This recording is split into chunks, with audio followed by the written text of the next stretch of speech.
Salam sejahtera Malaysia, terima kasih kerana menonton video-video dalam channel ini. Sebelum kita mula, jangan lupa untuk tekan tombol subscribe, share, like dan komen. Let's go! Salam sejahtera dan selamat malam kepada semua pendengar. Berita seterusnya dipetik dari Malaysia Kini bertajuk Saya patut pecat 12 menteri, tapi saya baik orangnya. Berita penuh. Perdana Menteri sementara Ismail Sabri Yaakob sekali lagi menunding jari kepada 12 Menteri Perikatan Nasional PN yang menulis surat kepada istana bagi membantah pembubaran parlimen. Saya sebagai abang tua, kalau kamu semua tak setuju, saya bubarkan kabinet ini, pecat saja semua orang. Saya boleh buat, silap, patut saya pecat semua sekali. Tapi saya tidaklah seperti itu. Saya orangnya baik, lemah lembut. Bukan lembut, katanya dalam acara bersama Presiden UMNO Zahid Hamidi di Bagan Datuk, Perak.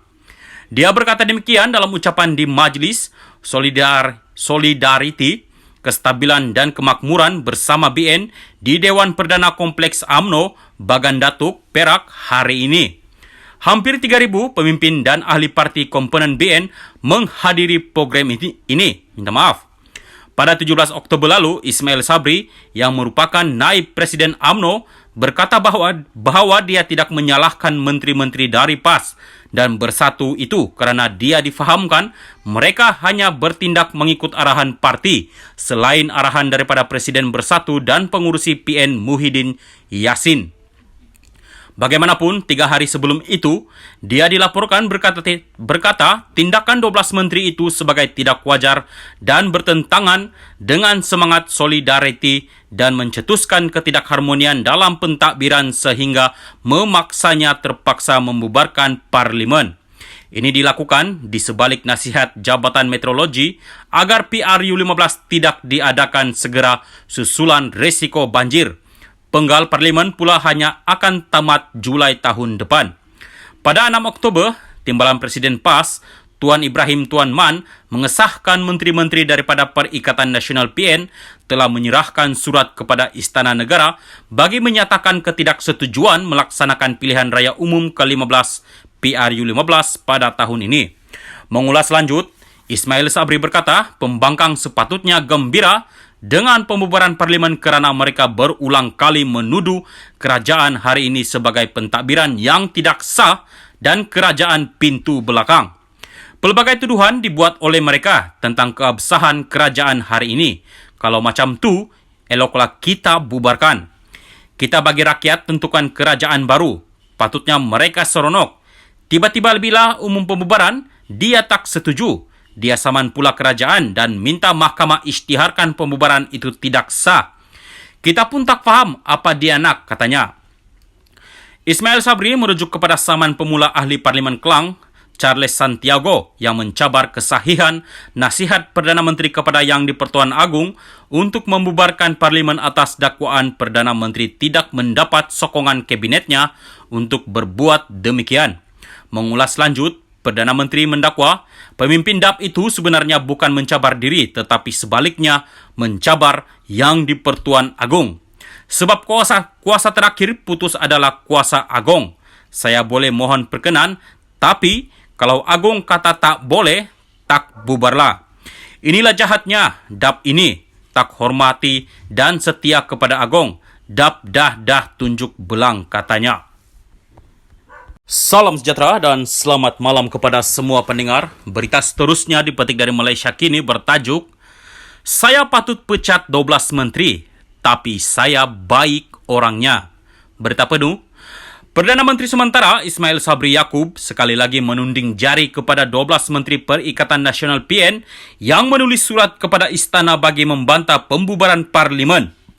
Saya sebagai abang tua, kalau kamu semua tak setuju, saya bubarkan kabinet ini, pecat saja semua orang. Saya boleh buat, silap, patut saya pecat semua sekali. Tapi saya tidaklah seperti itu. Saya orangnya baik, lemah lembut, bukan lembut, katanya dalam acara bersama Presiden UMNO Zahid Hamidi di Bagan Datuk, Perak. Dia berkata demikian dalam ucapan di Majlis Solidariti, Kestabilan dan Kemakmuran bersama BN di Dewan Perdana Kompleks UMNO, Bagan Datuk, Perak hari ini. Hampir 3.000 pemimpin dan ahli parti komponen BN menghadiri program ini.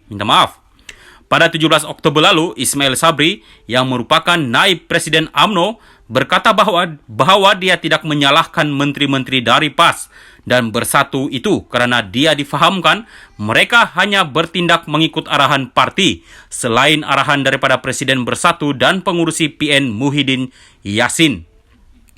Bagaimanapun, 3 hari sebelum itu, dia dilaporkan berkata tindakan 12 menteri itu sebagai tidak wajar dan bertentangan dengan semangat solidariti dan mencetuskan ketidakharmonian dalam pentadbiran sehingga memaksanya terpaksa membubarkan parlimen. Ini dilakukan di sebalik nasihat Jabatan Meteorologi agar PRU15 tidak diadakan segera susulan risiko banjir. Penggal parlimen pula hanya akan tamat Julai tahun depan. Pada 6 Oktober, Timbalan Presiden PAS, Tuan Ibrahim Tuan Man, mengesahkan menteri-menteri daripada Perikatan Nasional PN telah menyerahkan surat kepada Istana Negara bagi menyatakan ketidaksetujuan melaksanakan pilihan raya umum ke-15 PRU15 pada tahun ini. Mengulas lanjut, Ismail Sabri berkata, pembangkang sepatutnya gembira dengan pembubaran parlimen kerana mereka berulang kali menuduh kerajaan hari ini sebagai pentadbiran yang tidak sah dan kerajaan pintu belakang. Pelbagai tuduhan dibuat oleh mereka tentang keabsahan kerajaan hari ini. Kalau macam tu, eloklah kita bubarkan. Kita bagi rakyat tentukan kerajaan baru. Patutnya mereka seronok. Tiba-tiba bila umum pembubaran, dia tak setuju. Dia saman pula kerajaan dan minta mahkamah isytiharkan pembubaran itu tidak sah. Kita pun tak faham apa dia nak, katanya. Ismail Sabri merujuk kepada saman pemula ahli Parlimen Klang, Charles Santiago, yang mencabar kesahihan nasihat Perdana Menteri kepada Yang di-Pertuan Agong untuk membubarkan Parlimen atas dakwaan Perdana Menteri tidak mendapat sokongan kabinetnya untuk berbuat demikian. Mengulas lanjut, Perdana Menteri mendakwa pemimpin DAP itu sebenarnya bukan mencabar diri tetapi sebaliknya mencabar Yang di-Pertuan Agong. Sebab kuasa terakhir putus adalah kuasa Agong. Saya boleh mohon perkenan, tapi kalau Agong kata tak boleh, tak bubarlah. Inilah jahatnya DAP ini, tak hormati dan setia kepada Agong. DAP dah tunjuk belang, katanya.